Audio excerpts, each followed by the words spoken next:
Hey everyone, welcome to the first powwow of the 2020-2021 school year. This is your host, Mr. Moore. And so for now, these powwows will be online, posted on Tuesday mornings on the student Newman media website, so on YouTube. So we're going to start, for those of you who are new to Newman, welcome, by reminding us what powwow is all about. So powwow stands for Preparing Outstanding Warriors with the Wisdom to Overcome and Win. So I'm going to be looking for a new hype person to help me out since last year's hype person graduated. So, because we believe that the best way to be a prepared, outstanding warrior with the wisdom to overcome and win is to have the good character foundation to support that. And so throughout the year, our teachers will be delivering messages and our students will be helping support those messages to represent the character traits that are at that foundation. And so part of powwow as well is honoring and acknowledging those students that have represented those traits. And so we're going to start with our accolade winners. And we are going to start with Abby Garcia, who volunteered already for peer tutoring. This is something that would be a lot of help this year to help students catch up from the summer, and we would be looking for those students that are willing to help us with that. Also, we have Ethan Chinchilla, who showed honesty and took care of business in the cafeteria last week. Honesty is good as well as taking care of business. Our student athletes of the week. We have a lot of practices going on and a lot of getting ready for the eventual games. So we're going to start with Ashley Espinoza, who worked hard during the summer to get her basketball skills ready for the eventual season. We've also had James and Jeremy Gavehart, our soccer seniors, who have been practicing hard and getting ready for the soccer season. Plenty of other athletes have been working hard, and we thank you for that. But we will honor some more of those next week. Our student spotlight. This is basically the students who have gone above and beyond, but just a little accolade wouldn't have been enough. Yes, I'm traveling. So let's start with our student spotlight on Juana Cruces Fernandez and Vivi Ko. So, last year with the shift to online, it presented some challenges. And one of the things that was a big help is when our students were willing to communicate and help us work out those challenges. And there's a lot of students that did that. But Juana and Vivi were a perfect example of that. They always communicated when something wasn't working right, and they didn't just let it go. They tried to help fix it. And I really appreciate that, and all those students who were also a big help in the online learning. We want to continue to see that communication and that help this year for those of you who are continuing to learn online. We also usually acknowledge our birthdays, but we don't have that list today, so we will do that next time and catch up those that we missed. And for those of you that are watching it here at school, you can have someone lead the class to the school song at the end of powwow this morning, should you choose. So I'm going to stop the share. And we don't have a teacher speaking this morning other than me. And so we're going to show you a panel that we recorded with last year's group of seniors that it never got published. And it's them kind of talking about their reaction to the COVID-19 pandemic and some of the issues that has brought about. And our hope is that by the end of the year, all the seniors and all the students will be back on campus, but we are starting this new batch of seniors with a year that is unusual and that we haven't had to start like before. And as we continue to have students work online and we continue to have our powwows filmed like this, I will be looking for students both in person at the campus and in the online program to help with these powwows. I'm looking for students to submit videos on the character traits and on the topics that come up throughout the year. I'm looking for students to help film segments, and I'm looking for students to sit on new panels. So be watching for a canvas to go live that will give you a chance to submit some of those videos and some of that content as the years goes on. So I'm looking forward to working with any of you that are willing to work with me on that. And one of the things is that and I'm looking for all grades from freshmen up to seniors. And, one thing you maybe look at that idea and think, hey, I'm not good at public speaking. I don't like to film videos like that. But you know what? I believe we have a lot of students in our campus that have an anointing on them to speak, and I'm always reminded of, the story of Jesus of Nazareth when he was 12 and drew a large crowd to listen to him speak at 12 years old.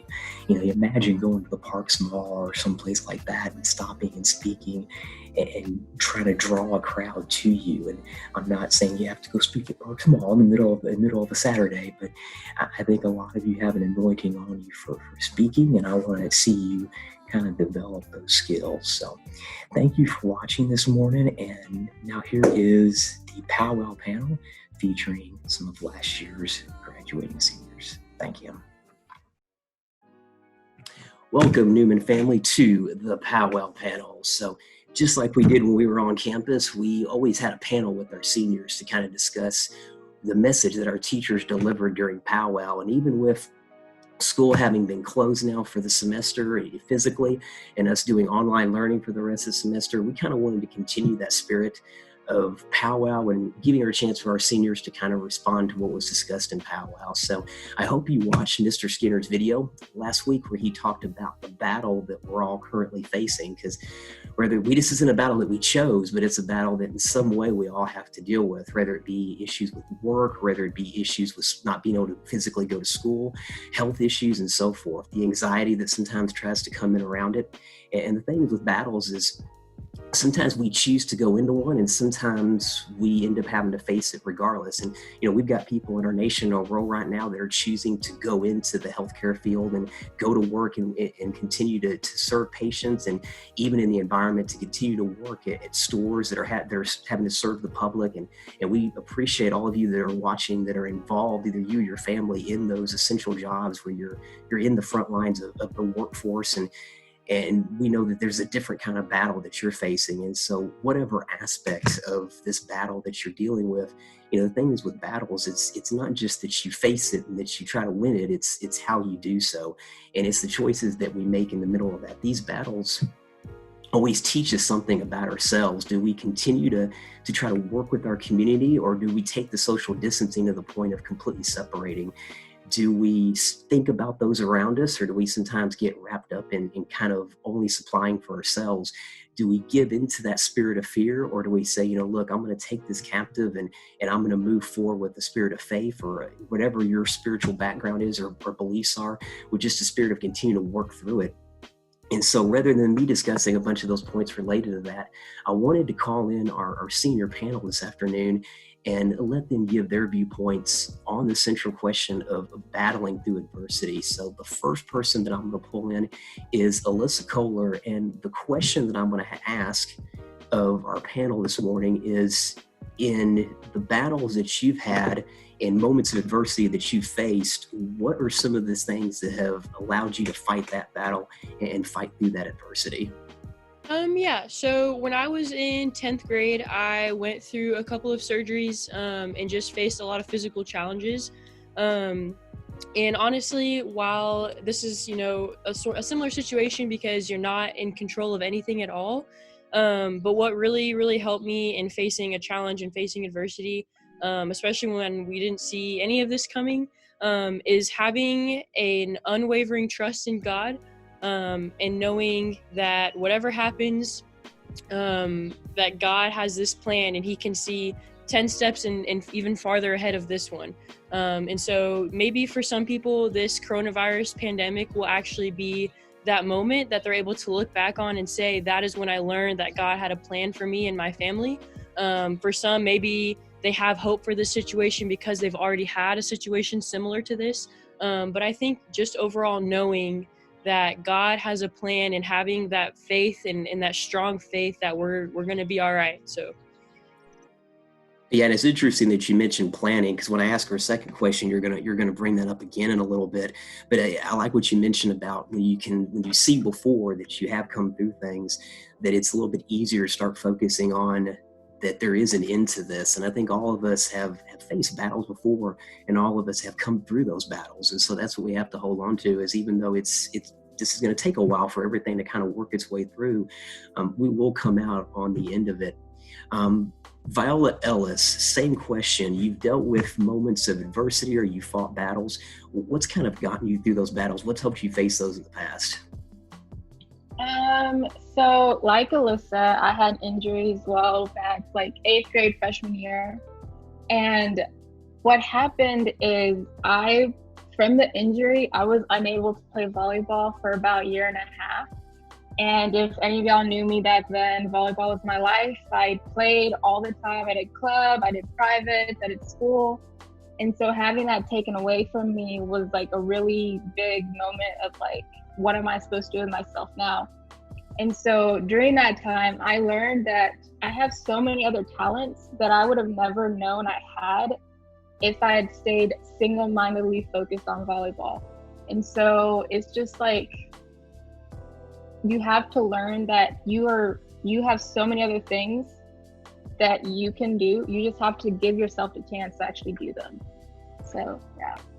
And it's a good message. Sometimes we do get attached to one place or one thing. So whether it's physically going to school building or physically going to a certain job, we get attached to that certain aspect. And when we can't do those things, then like you said, sometimes you do have to look at other aspects of yourself. And certainly, especially when you're dealing with job aspects, I mean, it's difficult because it starts tying into finances and health and all these different things. But I like the message about if you can't, for our students especially, who can't go to class right now, who maybe their solace is in that building or being able to be with their friends, there are other ways you can continue to communicate with them and other ways you can continue to find that peace and find that outlet emotionally. So thank you for that. Michaela Everhart, what's your take on the same question? Battles, adversity, how you've gotten through them? What I have usually done through moments of adversity, since I've had family members who have suffered through cancer and have gone through it, what helped me the most was going towards my hobbies like writing and reading and things like that. And also going to God and kind of giving it to Him and realizing that He won't give us more than what we can handle. And that has kind of helped me through this quarantine, along with other people that I've talked to during this time. And it's also this time during quarantine has given me time to kind of spend more time with my family, since I'm a senior. I'm going to be leaving for college soon. And I've been able to spend time with my younger siblings. And I didn't even know my little sister loved to draw and loved to make sculptures. And they are the most beautiful thing you can see. And she has them all around the house, and it just adds a little light to this moment of darkness. So. Yeah, I like that you're finding the silver lining in this. And I think especially since, everybody on the panel today is a senior, that perspective of having your senior year interrupted like this. And somebody earlier mentioned about it being anticlimactic when we were getting ready for this video. And I know that's kind of hard to deal with, but there are the silver linings of, it creates a time with family who, you're getting kind of enjoy the end of your senior year in a different perspective. So, and I like the fact that you're learning about siblings, because we take for granted sometimes that, both people around us and the things around us. And so this is giving us a chance to kind of enjoy time with those people and things that we have taken for granted sometimes. Thank you. And the last member of our panel this morning, Scott Comey, same question. Battling through adversity, battles you've had in the past, how have you dealt through those, or the battle that we're facing now? Well, okay, I didn't say this before, but I'm going to say what I've said. So, before school started, the way I dealt with it was I cried under my skylight over there, crying to God, or whatever I believe in. It's like, why is this happening? Can this just stop right now? I don't want to feel upset, scared, or terrified. But within this quarantine, I don't feel like I 100% deal with it, Yeah, I mean, and that's okay. I mean, it's something that we're all still kind of dealing with. And so, it's not about sometimes getting here's the final answer. It's something that's what a battle is sometimes. It's ongoing. And so, Scott, the big thing with your message is that you've acknowledged that it is a battle, and it's something that you struggle with. And that's part of the battle, is acknowledging that there are struggles with it, and there's nothing wrong with that. And then you mentioned how your faith is helping you to work through that. So thank you, Scott. A lot of good points in their messages, but one other question I wanted to ask our panel is about the anxiety that comes into play. And Scott Scott gave us an excellent segue into that, because this is something that a lot of us are facing potentially with anxiety, and there's nothing wrong with that. but it's a matter of taking that anxiety captive and not letting it control how we deal with the situation and our emotions. So let me go once again. Let me start back at the beginning like I did with Alyssa Kohler. Alyssa, how have you dealt with any anxiety that's kind of come against you in this time? So over the past couple of weeks, so for those of you who know me, you know that I am a planner and I am very goal oriented. I'm always thinking 3 months, 3 years ahead. And so basically something that has really just been making me really anxious and has been stressing me out is the fact that all of the plans for this summer, all of the plans for the rest of the year are just washed away. Everything is uncertain. You can't even plan for a week from now because you don't know where things are going. And so that's personally been making me extremely just anxious about the whole situation. But something that I've learned is to really live your day to the fullest and to live day by day. I may not know what's coming tomorrow or next week or next month, but I do know what I have today. And just not taking anything for granted anymore. Every single moment with family, with friends, with my dogs, and just every single moment, just living today for today. So that's definitely what I've learned from this so far. Thank you. Listen, I love the way you kind of tied together what you said earlier about, looking in terms of for your faith, for you personally, it's looking in terms of God having a plan. And then you mentioned for, planning personally. And so there's a balance in that. Sometimes we do get caught up in, I want to plan this, this, and this. And when those plans don't come to fruition, we get disappointed. And it's just a balance between, living in the moment and enjoying what's going on now and not taking for granted what we have going on now. And then, when we plan, we can. And so right now it is a little bit harder to plan, but as this works out, we will be able to get back in that moment of being able to plan things ahead of time a little bit better. So I like the way that you tied your plan versus potentially bigger plans, God's plans, if that's a direction that you believe, to kind of balance those things out. So planning is Alyssa's big focus. I like to tie in. Viola Ellis, let me go back to you. Same question, dealing with the anxiety of now or in the past. How have you kind of dealt with it? So I'm not a very anxious person. I'm just kind of like a go with the flow. I changed for the situation.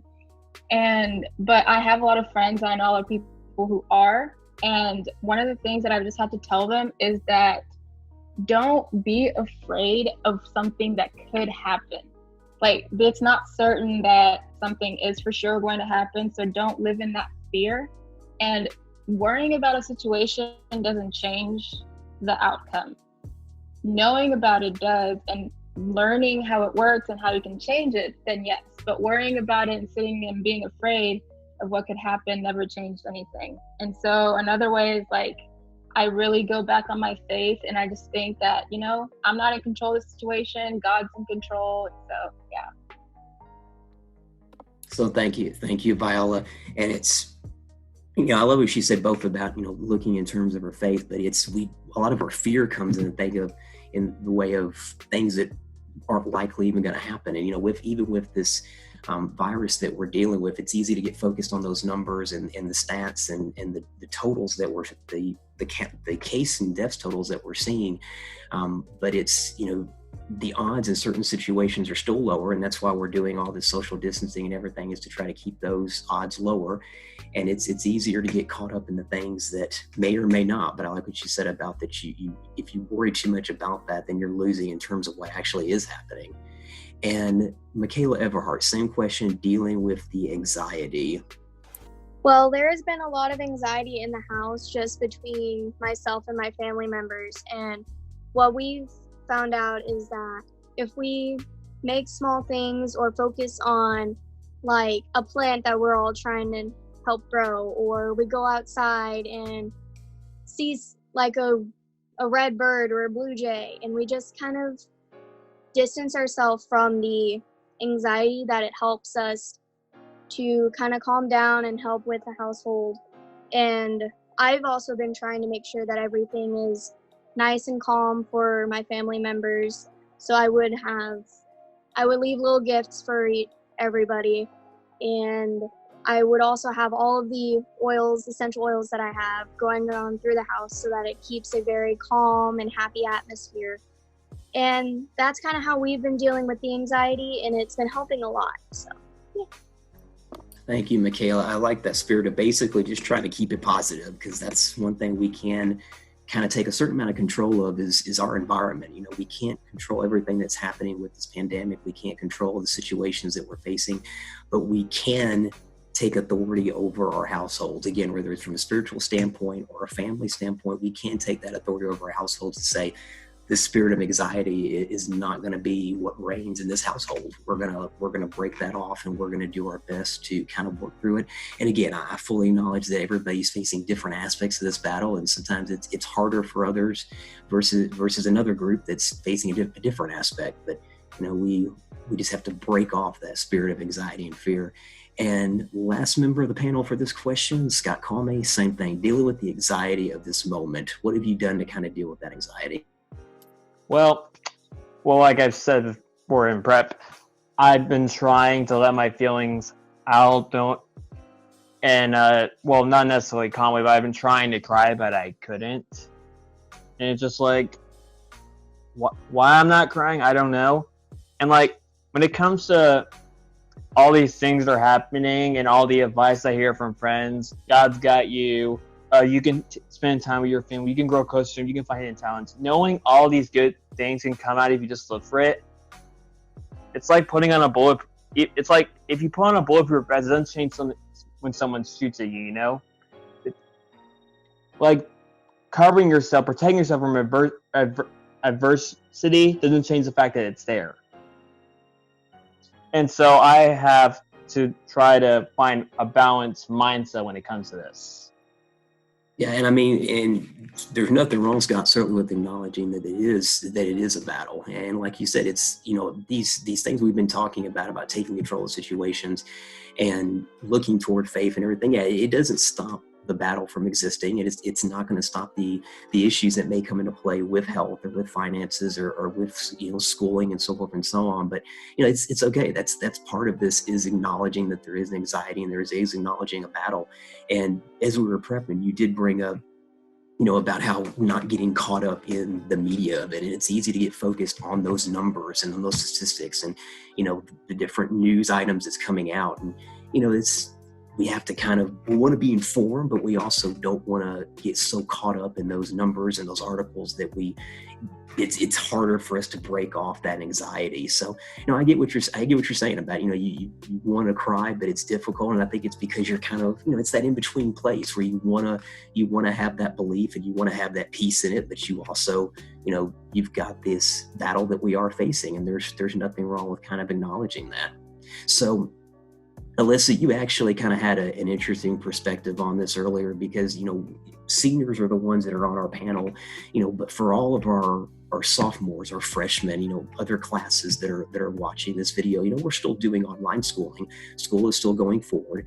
And so you had an interesting perspective from the position of a senior, you know, kind of looking at how senior year is not over, but we're not physically on campus anymore. So Alyssa, kind of give me your perspective on, as a senior, and kind of talking to your fellow seniors and your lower classmen, just about your perspective on kind of how we're ending this year.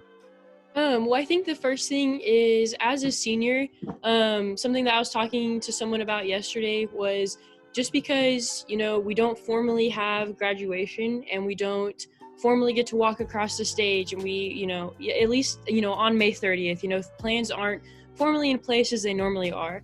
On the senior perspective, firstly, that doesn't take away 12 years of hard work, of getting all the way to where we are right now. And so I think instead of dwelling on all of the things that we don't get to do, kind of looking at all of the things that we have. And just because we don't get to accomplish, you know, that thing at the end of the year that we've looked forward to, doesn't mean we still can't look within and say, man, I did this for 12 years. I made it. I've made it here. Because that's overall what graduation is really about, at least in my opinion. And then on more of a broad kind of all grade level subject is, we kind of seem to get in this mindset sometimes of, I can't believe the year is over, and I would have done this, and this, and I would have worked harder, or, you know, if that was my last time seeing my friends, I would have hugged them or done something different. I think my thing here is the year's not over, right? We still have about a month left of school. You can still work as hard as you can on your online assignments. You can still reach out to your friends and call them, if you don't talk to them as much as you'd like to, and you can still finish this year as strong as you can, and be able to say, like Mr. Moore was saying, maybe there's some things that you really can't control, and you can say, I didn't get to do this, I didn't get to do this, but you can look yourself in the mirror, you can say, I worked hard, and you can tell yourself, I did this, given the circumstances, I overcame this. And so I think just as students and as like a Newman family, we just need to remember that ending the year, we still have a chance to make it a really strong ending, even though it's not the ending we were hoping for. So thank you, Alyssa. And I think that is kind of an excellent final word from our seniors. It's, as you're finishing up the school year, I love what Alyssa said about, you have accomplished something. Looking at the seniors that may be watching this, you have spent the last 12 years of grade school working toward this point, and you have accomplished it. You have reached it.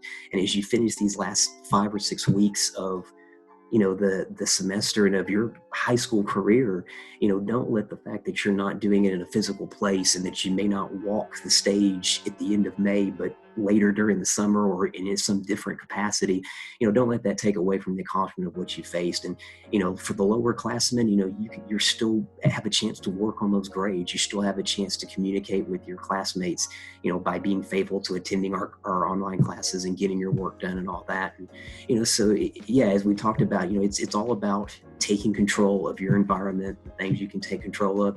And like Scott said, that doesn't stop the battle. That doesn't stop the challenges that we're facing, but it is how we deal with it. That, as we talked about at the very beginning of this message, it's about how we deal with these battles and how we fight these battles. And I think our seniors this afternoon have given us some great examples of how they have personally fought these battles and how they're dealing with the anxiety of this battle. And Scott said we have to acknowledge it. That's what he looked at. We acknowledge this battle, we acknowledge it, but we're going to face it. We can still face it together as a Newman family and as a Newman community, even as we socially distance. So thank you for our attendees, for Alyssa, Viola, Michaela, and Scott for participating in today's panel. Thank you for all of you watching, and we hope to see you next time, whether it's physically or online. Y'all be blessed.